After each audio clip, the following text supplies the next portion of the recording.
professional chef for the Mountain West region. Today, from the test kitchens high atop the Holiday Tower in beautiful downtown Salem, Oregon, we're going to talk about tempering and working with chocolate. Why do we temper chocolate? If we just melt chocolate, form it into shapes, and let it cool, it will not have any structural strength, and it'll have a flat, dull finish. When we melt chocolate to work with, we must realign the crystalline structure inside of it through a process called tempering. This process will give the chocolate strength and shine. I'm going to discuss two methods of tempering chocolate. The first method is called the classic method. Basically what you have to do is you have to melt chocolate to 122 to 131 degrees Fahrenheit. Cool it down to 80 to 84 degrees Fahrenheit. And then warm it back up to approximately 86 to 89 degrees. The way we cool it down quickly is we put it on a piece of marble, move it around, and that will cool it down. When it gets down to the 80 to 82 degree range, it will become very, very thick and difficult to work with. That's when we put it back in and heat it up a little bit more, heat it up to 86 to 89, and we can then use it. It will be tempered. There's also machines that will do this for commercial applications. They're very expensive. We don't do enough work with chocolate to justify buying one of those things. So this is the way we're going to do it. There's an easier way. It's called the seeding method.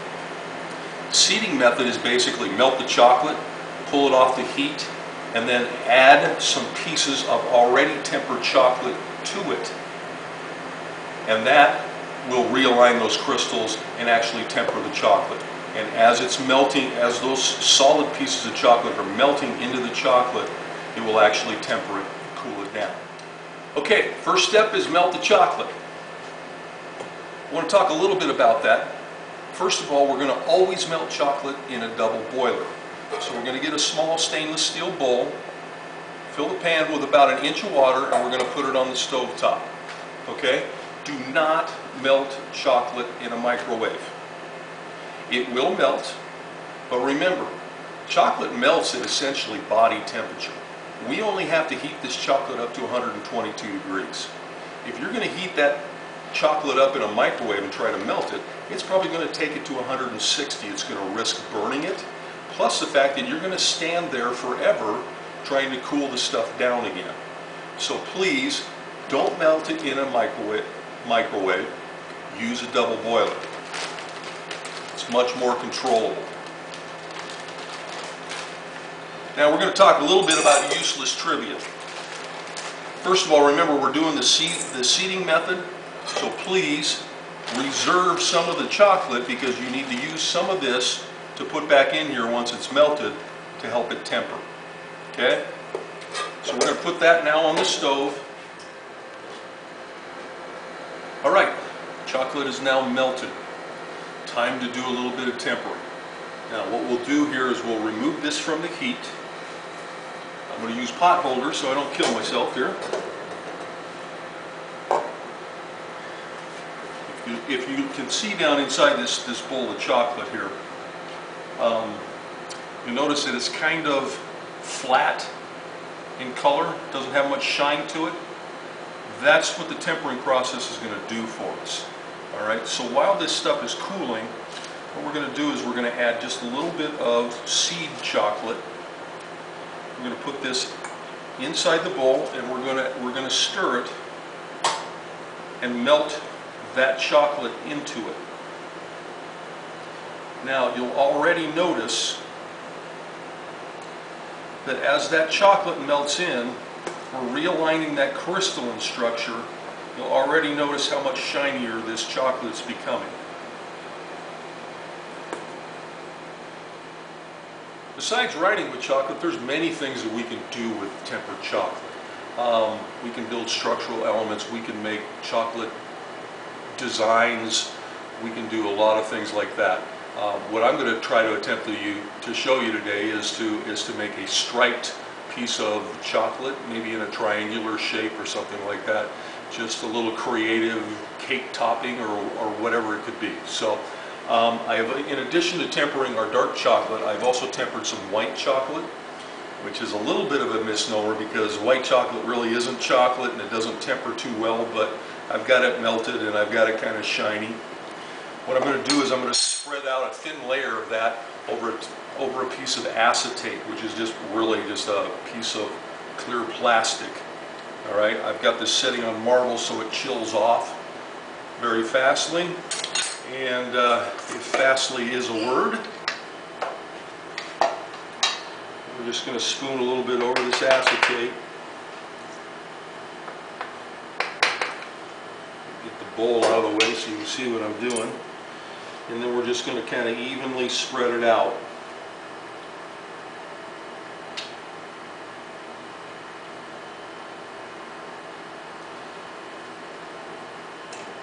Now we need to let that set up for just a couple of minutes, and then what we're going to do is we're going to drag home and we'll drag it through the white chocolate now that it's set up a little bit.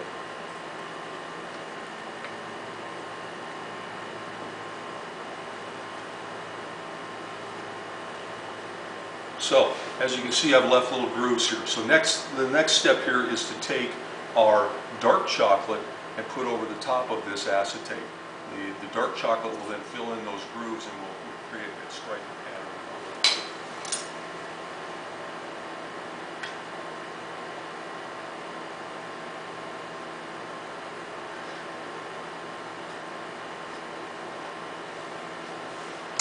Now, one of the things that we could do is we could pick up this piece of acetate, we could form it into a ring, pull the acetate off, and now we've got a little cup or something that we could pipe some mousse into or something like that. I'm going to let this set up flat, and then we're going to cut it into sections of triangles or whatever shapes we feel like making. Maybe we'll just break it up into pieces and it'll have stripes on it. Another thing we can do is we can pipe some designs onto a piece of parchment paper, cool it off, and then with tempered chocolate, those designs will be able to stand up. Let's just try something like, perhaps we can do the holiday retirement logo which everybody recognizes from the top of the eye. We can do things, we can go a little more fancy with that logo.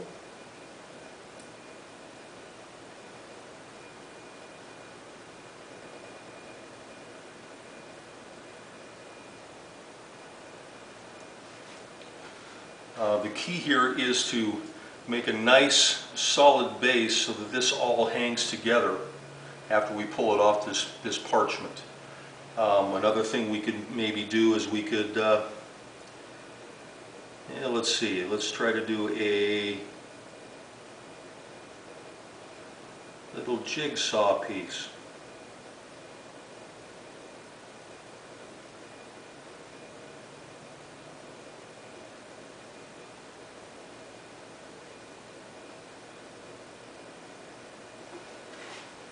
Something like that. Then we can take, once we've got that shape, we can actually kind of fill it in with chocolate and make that a solid piece.